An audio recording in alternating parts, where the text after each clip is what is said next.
How's it going, guys? My name is Doe, and today I have a sword build in Escalation. And initially, I was not really excited about making this video because for some reason, I remember not having the most fun playing sword in Escalation.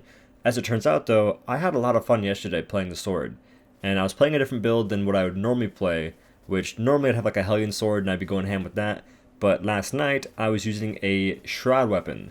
Shroud. Not like the streamer, but like the behemoth. And it was kind of fun. It was really interesting to try and see how well I could do with it.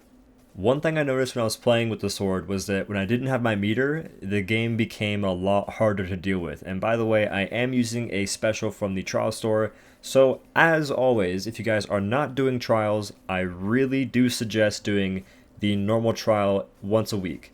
Try and get your best time, get a group together, and just try and go for a sub 3 if you can. Pop all the potions you can, make some decent builds, I don't know, just try your best to get those still marks to buy things in the trial store. It makes the game more fun. But getting back to not having meter on the sword, when you do not have your special on the sword, it makes it so much more difficult to handle escalation. Just because if you don't have your meter, you have to dodge like a freaking lunatic. It's rough, and it slows down the pace of the combat, so main thing here is try and keep your meter for different fights, and you can do this by attacking dead corpses after a round ends. You can just beat the crap out of them and get meter and build it before the corpse actually fades away. This is important, and this works for all the weapons that generate meter. Just do that because it really helps having as much meter or having full meter going into different rounds. It makes a really big difference. So that's one of the best things I can say for using a sword or any weapon that builds meter in Escalation. But getting into the build we have for today, or the first one, we're going to have the Verge of Night. This is the Shroud weapon, and this is a weapon that I have not made many builds on ever, but it is kind of fun in Escalation because it's more like a flawless build, by the way. This is a build that wants you to play super duper low health. Like, it's flawless after you get hit, because to use this weapon properly, the special effect is when under 20% health, you deal 50% damage. So you have to be 20% health. If you're at 1100 health like me, after getting your masteries done, that means you have to be 220 health or lower to have this special active. It's important because now you can actually see your health bar. It's a nice thing. It's actually a really nice feature now. And other than the special, you have a +3 cunning perk on the weapon, and that's actually helpful in Escalation because, you know, crits are important. Crits actually do work, so that's kind of nice. The special I chose for the sword is Avenging Overdrive, and you can activate this at full meter to enter overdrive, increasing attack speed and causing attacks to deal AoE damage. So this is exactly like Valiant Overdrive, to that extent at least. But the difference is, when you reactivate, you can parry and represent a behemoth attack. That means you get a iframe, and you also deal a lot of damage when you press your special again. So this is a insanely useful tool because you don't use stamina when you use this. It's just on a cooldown, and it's only during special you can use it. But you can parry an attack, and then you'll have stamina to dodge the next attack if you have to. So that is, it's just amazing. Like, it makes the sword really cool, really freaking awesome. Now my modifier is, again, a modifier I've never really talked about on the channel, but apparently it's really good. That's what all the Jimmy Neutrons of the Dauntless Discord say. So I believe him, I trust him. And this is a modifier where you reduce the stamina cost of repeating elements by 25%, and each repeating element's attack grants 5% attack speed up to 30% until the combo is ended. This little interaction with the modifier is pretty neat, and it becomes even better when you couple it with the Skullforge helmet. This is an exotic from doing Heroics or Heroic Plus patrols. It's a random chance to drop, but this is a helmet that gives you stamina for attacking behemoths. And the actual description of the helmet is 1.5% of damage dealt becomes a stamina shield, max 50, that depletes slowly after not dealing damage for a short period of time. So with this helmet and with the Whistling Blade modifier, you can spam an attack that costs stamina indefinitely. And with the sword, there's one little combo you can spam for freaking days, and this is repeating elements. To perform this combo, do 2 secondary attacks followed by as many primary attacks as you can perform without having to either dodge or run out of stamina. In our case, we should not be running out of stamina after we get past round 1 or 2 because we'll have a lot of damage. And in fact, even in round 1, if we're in the threshold for the Shroud weapon, we should be able to spam this for as long as we want, which is kind of fun. It's kind of cool. And moving back to the gear, I'll have the Dark Marrow chest piece from Shroud, the Light's Refuge gloves from Rezakiri, and the Volcanic Treads from Charogue. With the weapon I selected and the armor I have chosen, I will get the perk summary of +6 Conduit, Cunning, Overpower, Rage, and +3 Discipline, Energized, and Iceborne. I'm going with Iceborne because I want to have 15% reduced damage taken when below half life, which will be the entire time using this build since I have Discipline. And this kind of helps because there are some cases where you get lit on fire, you can't really help it, or you die and you have to get back to low life, which can be done by getting hit by some attacks if you have Iceborne equipped. If you're at half life and you get hit by like a Resist Slam, it won't kill you, but it'll leave you at like 100 health, and that really helps out a lot. So you can choose a different cell for your defense slot if you want to. There's Strategist, there's Sturdy, which I wouldn't suggest, but if you want to use it, go ham. Like, you can choose whatever you want for this slot.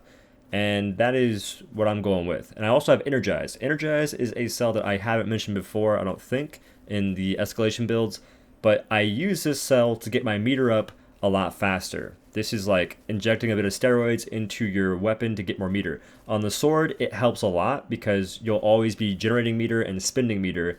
And in this case, it was either Energized or +3 Aetheric Attunement. In my case, I'll go with Energized. I could use Conduit here, but +3 Conduit's kind of like whatever, to me at least. I don't know. You can use Conduit. It might actually be it might be a bit better, but in my case, I like having the extra meter and just being in overdrive as much as I possibly can. For the last two pieces in this build, I'll talk about the Lantern and the consumables. For my Lantern, I went with the Emramain's Rapture for the extra attack speed on the instant tap, and the Hold to Cast is kind of cool.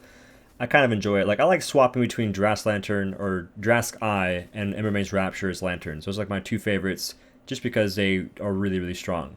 Now, my consumables, I'll have the Stamina Tonics in the first slot, which this doesn't have to be Stamina Tonics, but I didn't want to use Assault Tonics in its place. And my other two consumables are going to be Frenzy Tonic and Blitz Tonic. And for y'all, if you want to swap out the consumables, I would suggest taking a Bulwark Tonic in place of either the Stamina Tonics or one of the other two. Preferably Stamina Tonics, because having that Bulwark would give you 40% damage reduction for the next 3 hits, and that would be added on to Iceborne's damage reduction of 15%. So 55% damage reduction would be kind of nice. You would probably survive some hits that would kill you if you're at the 20% threshold when using the sword, which is an important thing to remember. You want to be at 20% life or lower to get that unique effect to work on this weapon. But that is only if you want to play this build. If you want to play a different build, we'll go ahead and discuss that right meow. So the other build, as I freaking find it in my my loadout menu. So this build uses the Hellion Sword with the same special Avenging Overdrive and the same mod, Whistling Blade. And for my armor, I have the Skullforge Helmet, the Dark Marrow chest piece from Shroud again, Light's Refuge from Reza, and Boreal March from Boreas. And the difference from this build to the other build was that I will have the same +6 Conduit, Cunning, Overpower, Rage, and +3 Discipline, but I'll also have +6 Iceborne because we like Iceborne. Yes, we do. And honestly, all jokes aside, Iceborne is super freaking good in escalation. Like, I cannot stress to you guys enough how useful this cell is. If you're not using it and you're having a rough time in escalation, I do suggest using Iceborne. No one's going to hassle you for it. No one's going to razzle your dazzle. All right? So just hit up the Iceborne, send it, and convert. Convert and drink the Iceborne Aether Juice, brother. Anyway, for my Lantern, I'll have the Emramain's Rapture yet again because having the attack speed on the instant cast is pretty nice. And for consumables, you should probably also use Stamina Tonics, Blitz Tonics, and Frenzy Tonics, or in whatever order you want to use it in. That's just how I listed it. So that is the other build, and this is a pretty cool one because it's kind of nice seeing behemoths just light on fire all the time and seeing all the exercisers just going absolutely mental on the behemoths.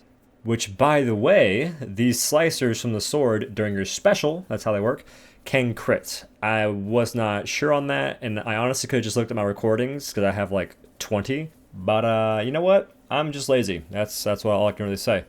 Anywho, if you guys enjoyed the video, make sure to leave a like rating. If you guys have any questions, leave them in the comments because I do my best to respond to as many comments as I can. The very last thing I want to say is, as usual, if you guys shop on the Epic Games Store or the in-game Dauntless Store, make sure you're using a creator code.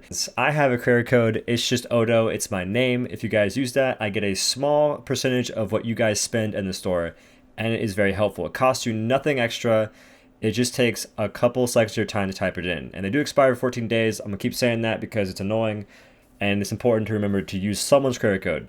Doesn't have to be my code, just use someone's. And as always, thank y'all for watching the video. I will see you in the next one. Peace.